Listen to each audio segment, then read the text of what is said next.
Okay, so what is Windows PE? Well, so say you put in a flash drive or a CD-ROM and you intend to install Windows off of it, whether it's an official disk or something you burned on using Rufus or whatever. So you open it up and it brings up the install Windows application within Windows. So yeah, you're running this in Windows already. And you click it, you install Windows, you go through the process, whatever, and you're in the new Windows. But let's say you shut off your computer and you boot to the installer from your flash drive or CD-ROM. And you get into some kind of UI, and it runs the setup, and you can install Windows and everything. But it makes you wonder, well, how is it running the installer?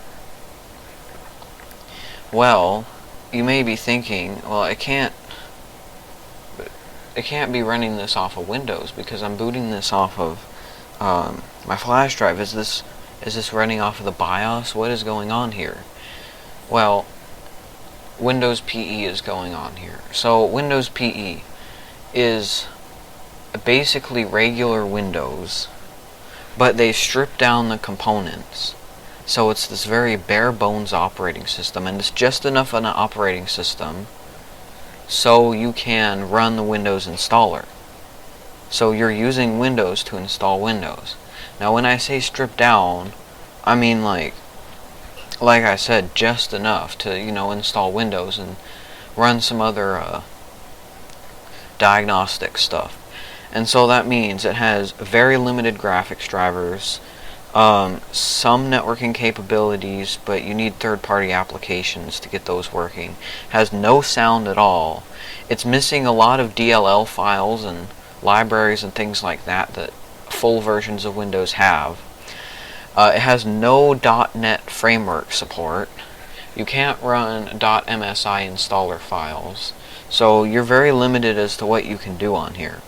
Now, you can actually run your own programs on here. Like, you can grab like calculator.exe from like Windows XP, and you can copy it over onto a flash drive while you're in PE, and you can run calculator.exe.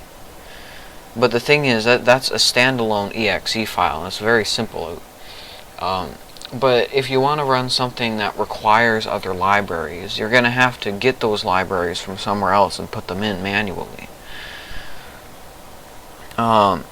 And of course there's no .NET framework support, which means a lot of programs that other people have made might not work.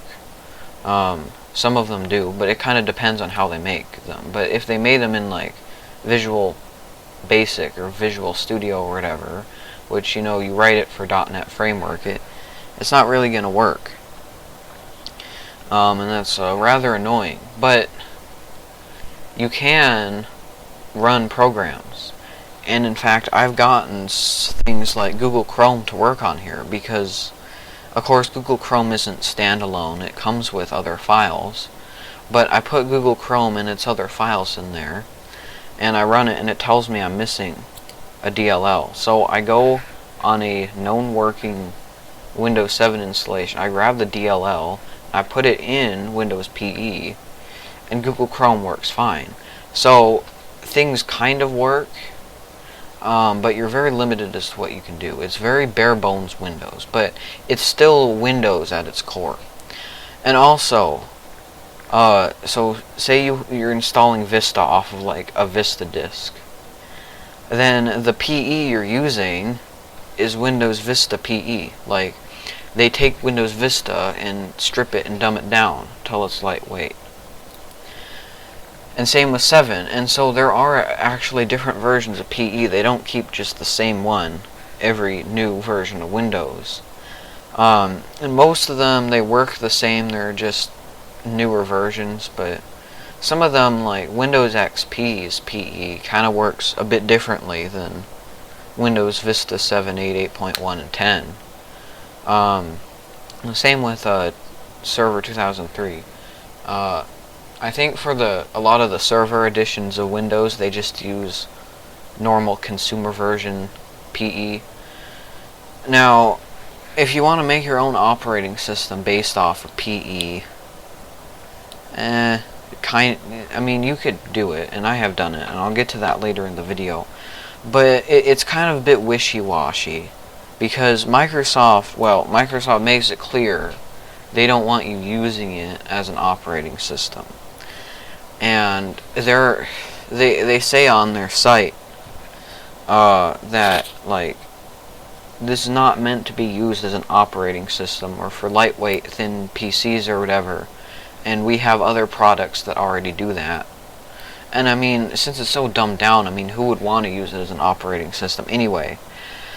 But they also have other things within Windows PE that kind of show that they're, like, discouraging it. Like, they have a feature where after 72 hours of running, Windows PE will just shut off. It'll just restart the computer. And so, I mean, if you're only using Windows PE occasionally, that's not a problem. But, you know, I mean, if you use a main operating system, sometimes, kind of like with a lot of my computers, if I use my computer a lot, I just don't shut it down unless I need to restart it for some reason. But usually it's just on. But with Windows PE, it just shuts down after 72 hours. Now, 3 days is quite a bit. But still, it's kind of annoying. And then there's also some other things. I read on this forum that the entitlement to use Windows PE comes with having a Windows license. So even though you can get Windows PE for free, I mean, Microsoft, it's one of those, like, terms and services things that no one reads, but I think it's in there somewhere. But, like, I mean, I have many Windows copies, like the computer I'm running now, that is officially licensed, and some of my other computers that have come with keys or I've gotten from friends who aren't using Windows anymore. So that's why what I'm going to show you I'm not going to distribute, because I don't know, Microsoft's not going to be very happy. Now, with Windows PE, it used to kind of be like this operating system that it existed, Microsoft made to just install Windows and do some other basic tasks like diagnostics, and they also advertise it for, like, mass installation of Windows on many machines. I don't know how you'd even manage to do that, but anyway. But in more recent years, they've, like, really been pushing it as, like, this thing that a lot of IT people should use to manage Windows stuff. And in fact, it's kind of become its own product by itself. But if you go back to Windows XP PE, it's not like that at all. But now, there's one more significant thing about Windows PE that's different. Is you notice, if you run it off of a flash drive or a CD or whatever, you know, it loads up the files. It loads up the operating system, whatever. But then once you're in the operating system, it never accesses that drive again. That's because the operating system is loaded onto RAM, onto your system's RAM. And that drive actually shows up as the X drive. So you know how you have, like, the C drive, the D drive. The RAM drive is X. And so that's why when you go into command prompt, it starts up in X drive. So that's pretty interesting. I guess it makes it easier because once you've loaded the operating system, you can unplug the drive and continue with your day. I mean, of course, if you're installing Windows for what it was originally meant for, then you have to keep the drive in there so it can install Windows, but it's loaded onto RAM. And so anything you save to the X drive will be lost if you restart the machine.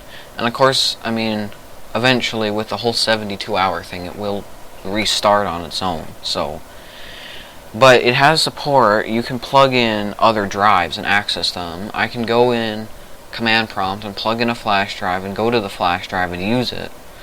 And one more thing with PE, it does not come with a graphical file manager. It doesn't come with Windows File Manager. You have to use command prompt. And you can run things, like you can get 7-zip working on there. I have before. And 7-zip isn't really meant for that use, but it does work for that. Okay, so here I have my computer I will be using to boot, and I have this flash drive right here. So I'm booting it off of the flash drive. So this is just an HP computer. It's an HP G2. Normally runs Windows 7, but today it'll be running my custom version of Windows PE. So I'll turn it on. And the battery is dead, so it's going to warn me about that.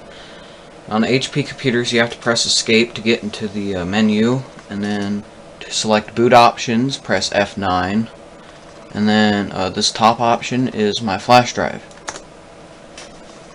Oh, and then press any key to boot from USB. So right now, this is where it's dumping the operating system onto RAM. So there we got the little loading spinny thing that you see on many newer versions of Windows. Okay, here we go. So this right here, I programmed a custom start message. It's just kind of for new users to read this and understand what's going on here and how this all works. So here it takes you to a command prompt, and I have a program, so you can type ST, and I've programmed a start menu. Kind of hard to see, but I've loaded on some programs here, just some common ones. And it's got 17 options, so 17 programs, and you can type in which one and press enter, and then it'll run it. So number 1 is command prompt, but you already seen that. Number 2 is MS Paint, and this is the Windows XP version here. Yeah, you can see I can doodle around and whatever. No, I would not like to save. And then we got, I can do ST to get to the start menu again. And then we got Notepad, number 3. And that is also taken from Windows XP. And it's standard Notepad.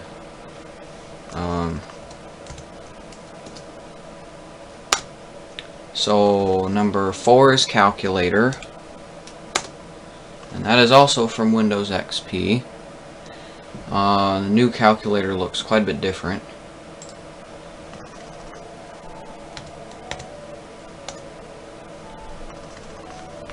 See, we got WordPad, which is number 5. And this one is also taken from Windows XP. Most of these basic ones are taken from XP. WordPad is kind of like a souped up version of Notepad. Gives you some more formatting options and stuff. Let's see, so next we have Task Manager, and this actually comes with Windows PE.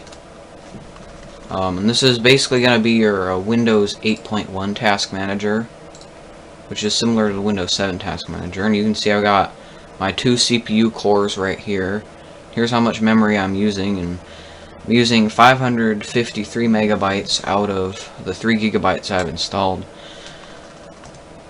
So next we have Notepad++, and this is one that I have brought on from an installation I installed on Windows 10, but it's a 32-bit application. Now it's missing some files, so you'll see it's giving me an error. It's giving me another error, but in the end it loads anyway. And it might be missing some features because of those missing files, but Notepad Notepad++ still works. Then we have 7-zip, and this is pretty important for for viewing files. And you can see here's all of my drives. We got C, D, E, F, G. G is the local CD drive, and then you got X drive, which is the RAM, which is also the operating system. And then we got WinDearStat. This is it's a very interesting thing that it examines your drive, and it, as you can see here, I mean, this isn't a very good example, but you can see this big blob right here. Each of these blobs is a file, and the colors mean different file types, and the size of the file is how big it is. And so this isn't a very good example because there's just one gigantic file with the entire operating system on it, but you'll have to look up WinDearStat. And then we have, I'll skip these because we're taking up a lot of time here to do this, but we got Spider, Solitaire, 3D Pinball, Solitaire, and Minesweeper. Those are all the Windows XP versions, so I'm sure you're probably familiar with what those ones are like. 14 is View Information, and it's just information about the operating system. Now here's where it gets interesting. So, PE actually has capability to just go on the network, but it doesn't have drivers for any adapters, and it has no way of using drivers if you do give them. So, there's this third-party application somebody else wrote, and what it does is it auto-detects network adapters in your computer, and it comes with a repository of drivers. It applies the driver, and then it connects you to the internet. Now, just keep in mind this won't work with all network adapters because some might be very rare or obscure, or you can only get the driver from the OEM or whatever. But in this case, I know this laptop's Ethernet controller works fine here. So usually this takes between 30 seconds and 5 minutes to work, depending on your computer. And sometimes on the same computer it'll take 30 seconds one time and 5 minutes another time. So I don't know what that's about, but I'll skip to when it's done. Okay, so now the network manager, that's what it's called, is loaded. So it has loaded, applied the drivers, and is now connected to the internet. And I can do IP config, and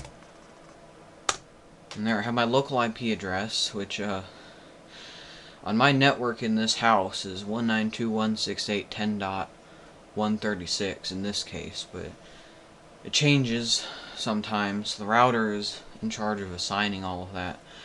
But that means now if I go ST and I run, I've got Netscape Navigator 9 and Google Chrome 49 on here. Now the reason I chose Netscape 9 was because that's the absolute latest version.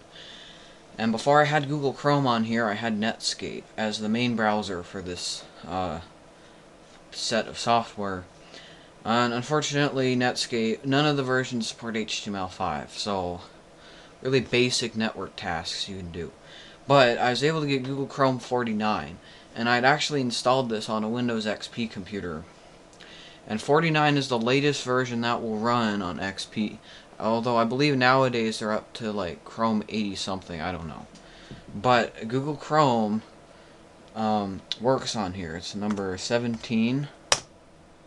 And it takes a minute to load. And then it'll ask me about this. I just close out of this. Here we are in Google Chrome. But you can see I am on the internet. And I can go to, I don't know, let's go to my website. RomeoCat.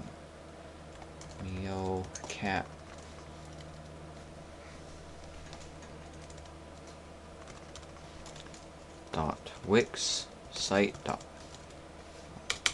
It's hard to type like this. /home. For those of you, just so you know, you have to do /home or else it doesn't work. And here we are. We are connected to the internet and viewing this on Windows PE. Well, we're supposed to be viewing it, but it's not here. Ah, there you go.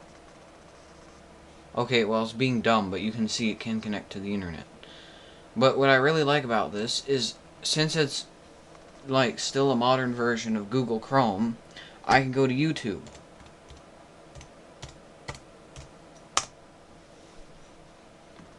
Also Google search works. And boom, and I can watch YouTube videos on Google in Windows PE.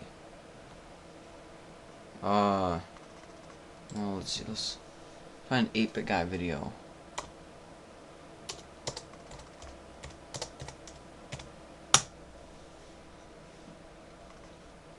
And you can see here, I'll click on his latest one. You should go watch it. Now, well, here's an ad. But look, we got full motion video. No stuttering or anything. Now, if you remember earlier in the video I said it doesn't really have graphics drivers. It has the most basic graphics drivers. But it works. Okay, I'm just spammed with pop-ups here. But there's 8-bit guy. And I can also do full screen too. Takes a second to load here, but it works. Now, because it's Windows PE, I'm not going to get any sound at all. But, you know, I can turn subtitles on there, and we can see what he's saying, and you could essentially browse the web. And I've sent people emails on here. So, this video that you're watching right now will have been uploaded to YouTube using Google Chrome in Windows PE. So this video is coming from Windows PE. So yeah. So that's the demonstration of this.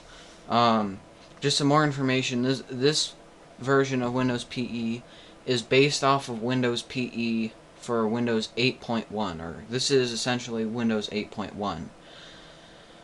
This is all 32-bit, so that's why I kind of struggled to get some good software on here, like Google Chrome. I had to get a 32-bit version, but if you want to make your own, I might in the future make a video on how to actually make your own custom one, but again, with the whole Microsoft licensing and everything, I don't know how well that's going to work. Most of this I had to figure out myself, just from going on forums, but I learned a lot about how Windows works, what makes it tick, and how their files and DLLs work. I learned a lot about that from these projects that I've done here. But anyway, that's it for today's video. I hope you found it interesting, and I hope you learned more about Windows PE, and I hope to see you in the next video.